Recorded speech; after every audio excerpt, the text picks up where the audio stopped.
Hello again, and welcome to Reading with Miss Tolliver. Tonight I will be reading a book that's entitled Emma's Poem, The Voice of the Statue of Liberty. This book was written by Linda Glaser with paintings by Claire A. Nivola. Emma's Poem. When Emma was a little girl, she had plenty of everything. Plenty of pretty dresses, plenty of good food, and plenty of love from her family. She lived in a large, comfortable house in New York City with her mother and father, and her sisters and brother. She loved to read, and she had plenty of books.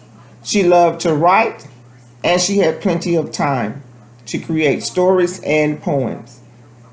All the people Emma knew had plenty of good food and fine clothes. They had plenty of everything.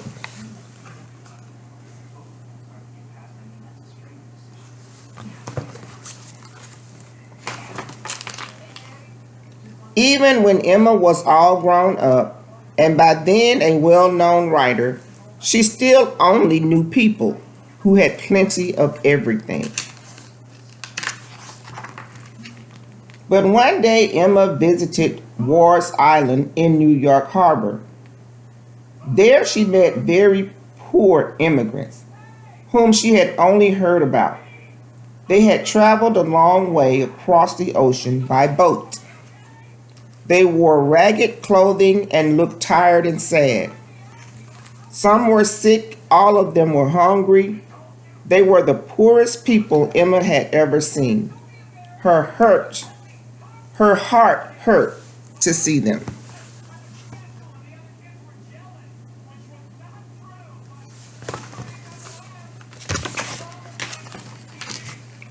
They were Jews like Emma. Some were well educated like Emma, but they had been treated very badly in Eastern Europe. Their homes had been burned, friends and relatives had been killed. They had made the long, hard journey to America, hoping for a better life. Emma felt she must help them.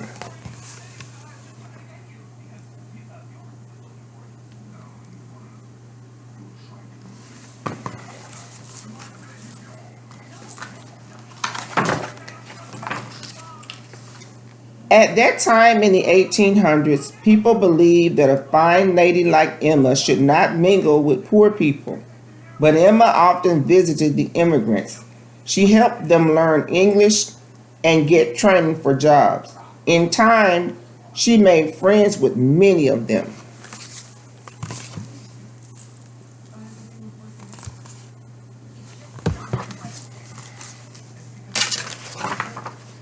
Emma knew that in her own city, many people did not care about the immigrants. People said they were so ragged and poor, they'd ruin the country. In those days, women kept their thoughts quiet, but Emma wrote about the immigrants for the newspaper and in poems. She told with great feelings how badly they needed help. She explained that with help they'd give back to the country. Many people read her writing. Some began to care, but still many did not.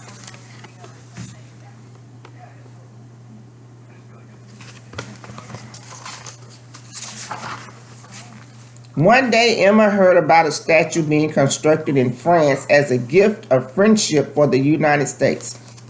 It was meant to show the great love of liberty that both countries shared.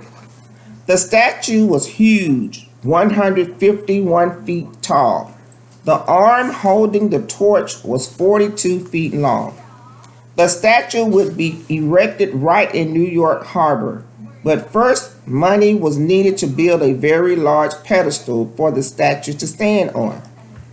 To raise money, many well-known American writers such as Mark Twain and Walt Whitman were asked to write something. Emma was asked to create a poem. The whole collection would be sold to help pay for the statue's pedestal. Emma Lazarus always wrote what she cared about. Now she thought hard. What did she want to say?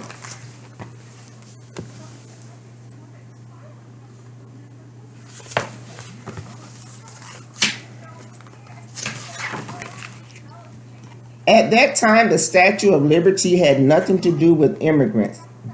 But Emma knew that immigrants would see the huge woman when their boats arrived in New York Harbor. Wouldn't they wonder why she was there? What might they think? What might they hope? And what if the statue were a real live woman? What might she think when she saw immigrants arriving hungry and in rags? What might she feel? And Emma pondered what would the statue say if she could actually speak. Emma took up her pen and began to write.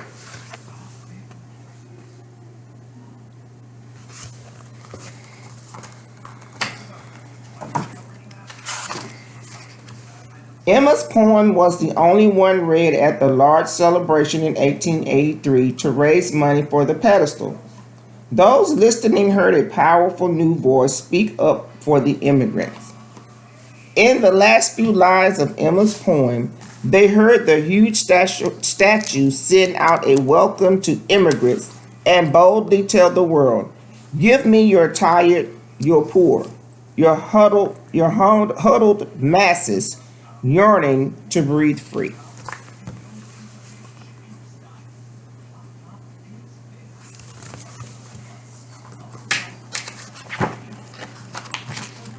Three years later, in 1886, when enough money had been raised, the statue was packed into 214 crates, shipped across the Atlantic Ocean, and erected in New York Harbor on top of the pedestal.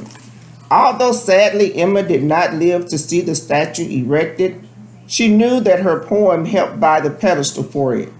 She also knew that her poem gave the huge woman a strong and caring voice. But she did not know that in the years to come, her poem would be much more. Slowly over time, Emma's poem stirred the hearts and minds of people around the nation. 20 years after Emma wrote it, a friend had a poem engraved on a plaque and placed inside the entrance to the pedestal of the Statue of Liberty for all visitors to see. 30 years after that, Emma's poem was printed in school textbooks, and children around the country learned to recite it. Then, more than 60 years after Emma wrote her poem, the last 5 lines of it, the statue's bold words were set to music by the famous songwriter Irving Berlin, the Song of Broadway. Soon, school children around the country were singing, "Give me your tired, your poor, your huddled masses yearning to breathe."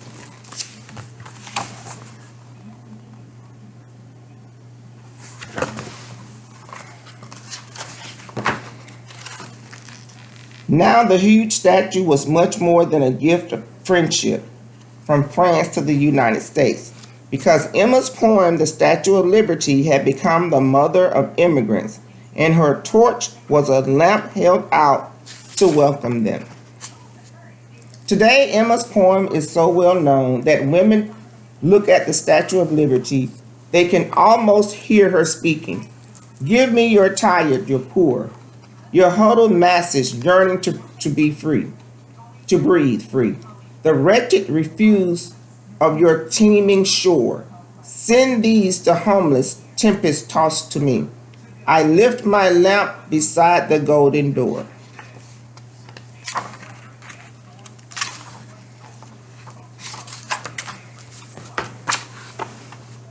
The end. I hope you enjoyed this book, Emma's poem, and I'll see you the next time on Reading with Miss Tolliver.